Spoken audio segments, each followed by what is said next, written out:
Hello student, आप सभी को इंडियन एजुकेशन में स्वागत है। आप लोगों को पढ़ाने के लिए लाइव मूवमेंट्स के बारे में। तो देखिए, आप सभी वीडियो अच्छा लगे तो वीडियो को लाइक और सब्सक्राइब जरूर कीजिए। तो आज क्या पढ़ना है? चैप्टर 6 में अस्थि संस्थान या कंकाल तंत्र स्केलेटल सिस्टम। तो इस पार्ट में आज क्या पढ़ना है? तो ह्यूमर्स के बारे में, ये ह्यूमर्स कहाँ पर होती है इसके बारे में जानना है और किसको कहते हैं। तो ये ह्यूमर्स ऊर्ध्व बाहु की सबसे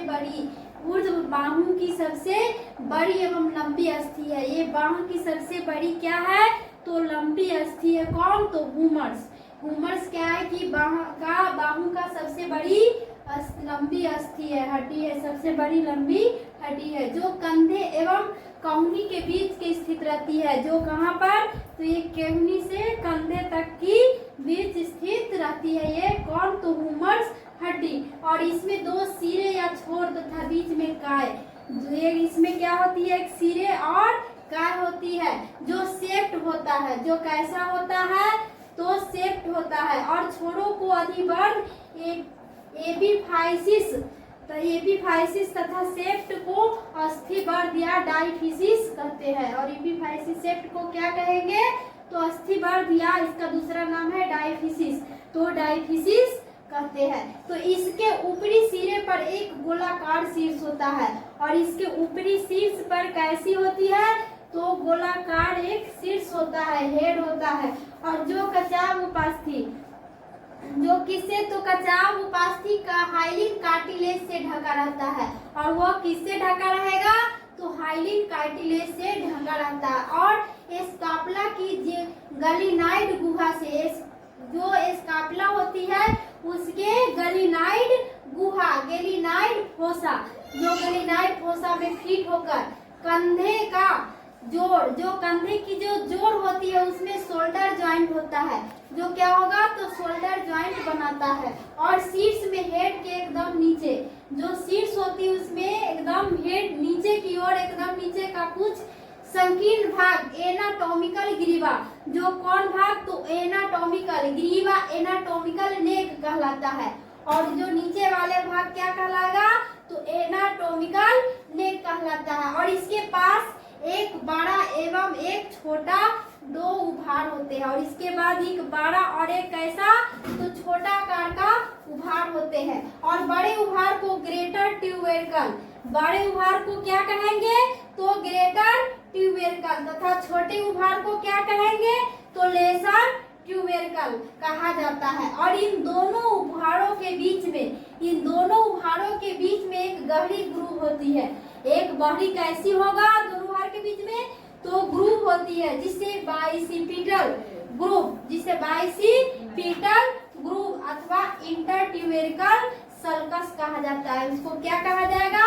तो इंटरट्यूबेरिकल सल्कस कहा जाता है। और जिसमें से बाइसेपस पेशी के टेंडस, जिसमें कौन पेशी? तो बाइसेपस पेशी के टेंडन गुजरते हैं। और बाइसेप्सी के पेशी के मस्कुल का क्या गुजरेगा? तो टेंडस गुजरता है। और ह्यूमर्स की काय या सेप्ट का ऊपरी भाग बेलनाकार होता है। ह्यूमर्स के ऊपरी भाग कैसा दिखने में होता है? तो बेलन के आकार का होता है।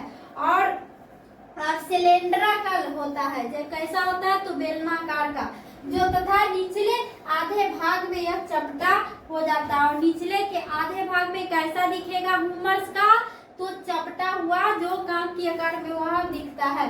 तथा इसके पार्श्व भाग लेटरल साइड, इसके पार्श्व भाग कैसी? तो लेटरल साइड में मध्य से कुछ ऊपर एक खुरदरी ट्यूबेरकल, जो एक ऊपर क्या होगा?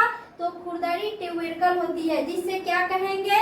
तो डेल्टाइड ट्यूबेरिसिटी कहते हैं, जिसे डेल्टाइड ट्यूबेरिसिटी पेशी संलग्न रहती है। तो इस ह्यूमर्स में कौन? तो डेल्टाइड पेशी मस्कुल संलग्न रहती है। और सेप्ट की पिछली सतह, जो सेप्ट होती है उसकी पिछली सतह पोस्टीरियर सरफेस पर मध्य से पार्श्व की ओर कैसी? तो वक्राकार स्पाइरल गड्ढा होता है।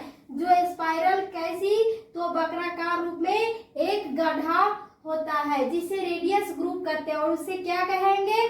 तो रेडियस ग्रुप कहते हैं। और जिसमें इससे रेडियस तंत्रिका रेडियल नर्व गुजरती है। और इसमें से कौन नर्व गुजरती है? तो नर्व रेडिकल तंत्रिका गुजरती है। तो ये ह्यूमरस का निचला सिरा, ये ह्यूमरस का निचला सिरा चौड़ा तथा चपटा होता है। ये ह्यूमरस है तो इसका निचला तथा चपटा चौड़ा कैसा होगा, तो इसका निचला सिरा चौड़ा और चपटा होगा। निचला सिरा चपटा दिखने में और कैसा होगा, तो ये चौड़ा चपटा दिखाई देगा। तथा संधि और असंधि आर्टिकुलर एंड नॉन आर्टिकुलर होगा। कैसा, तो संधि और असंधि और आर्टिकुलर और नॉन आर्टिकुलर भागों में बटा रहेगा। तो संधि भाग रेडियस और अल्ना के, संधि भाग कौन, तो रेडियस और अल्ना के साथ मिलकर केहुनी का जोड़ बनाता है। और रेडियस, ये रेडियस और अल्ना मिलकर किसका, तो ये केहुनी का भाग का जोड़ को एल्बो ज्वाइंट बनाता है। कौन ज्वाइंट ये केहुनी बनाएगा, तो एल्बो ज्वाइंट बनाएगा रेडियस और अल्ना मिलकर, तो एल्बो ज्वाइंट बनाएगा। या एक उथले गड्ढे के द्वारा कैपिटुलम, या एक उतले किसके द्वारा, तो गड्ढे के द्वारा कैपिटुलम की विभाजित होता है। और किसके द्वारा, तो ये कैपिटुलम के द्वारा ये विभाजित होगा रेडियस और अल्ना। तो ये और रेडियस कैपिटल के आकार में यह विभाजित, यह गोल उभार रेडियस से जुड़ा रहेगा। और कैसे, तो गोल उभार के रूप में, ये गोल उभार के रूप में यही है हाथ का ये अग्रबाहु का चित्र। तो ये ही ह्यूमरस का स्ट्रक्चर है जो रेडियस उभार के रूप में जुड़ा है। कैसा, तो उभार के रूप में जुड़ा रहता है। और असंधि वाले भाग में लेटरल और मीडियल, असंधि वाले भाग में क्या होगा, तो लेटरल और मीडियल दो एपिकाइंडस होते हैं। दो कौन काइंडस होते हैं, तो एपिकाइंडस होते हैं जिनसे पेशियां जुड़ती है। और जिनसे कौन जुड़ती है, तो मस्कुल जुड़ती है। जो ऊपर वाले भाग से क्या जुड़ेगा, तो मस्कुल। इसमें दो गहरे गड्ढे भी होते हैं। इसमें दो क्या होगा, तो ये गहरे गड्ढे दिखेंगे।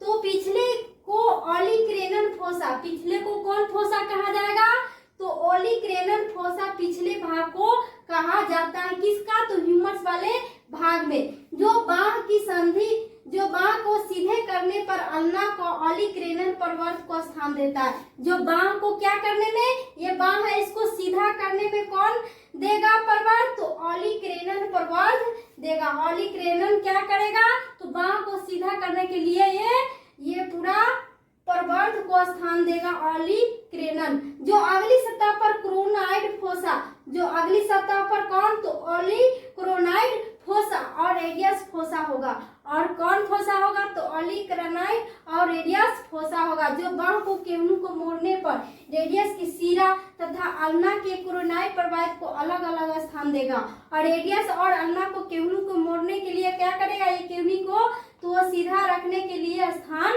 देता है। कौन, तो रेडियस और अल्ना। तो यही है क्या, ह्यूमरस का स्ट्रक्चर। जो किसका, तो अग्रबाहु ह्यूमरस का, जो ऊपर वाले केहुनी के ऊपर वाले भाग को यही ह्यूमरस है। तो ये ह्यूमरस हुआ, ये रेडियस, ये अल्ना। तो इसी का ये स्ट्रक्चर है। तो ह्यूमरस में क्या होगा कि the front end back of the left humour, आगे का और पीछे वाले बाह का ह्यूमरस का भाग है। तो ये हेड है ऊपर वाले भाग, ये हेड, ये हो गया लेसर ट्यूबेरिकल, लेसर ट्यूबेरिकल। और बाइसेप्टल ग्रोव, और ये क्या है, तो सेप्ट वाले भाग मीडियल या सुप्राक्राइनल रेडियस। ये क्या है, तो सुप्राक्राइनल रेडियस। और ये हो गया मीडियल एपिकंडाइल, ये हो गया ट्रेकिला, जो ट्रेकिला हो जाएगा। और ये क्या है, तो इंटरट्यूबेरिकल रेटिकुलर, इंटरट्यूबेरिकल ये क्या है, तो रेटिकुलर। ये डिलाइटेड ट्यूबेरिकल सीटी है। ये दोनों में यही होगा, इंटरट्यूबेरिकल सीटी आगे और पीछे वाले भाग में। कैपिटेलियम, ये क्या है, तो ये कैपिटेलियम ओवरी के रूप में होगा। तो लेटरल एपिकंडाइल, ये क्या हो जाएगा, तो लेटरल एपिकंडाइल। ये हो गया कोरोनाइड फोसा, ये नीचे वाले भाग कोरोनाइड फोसा।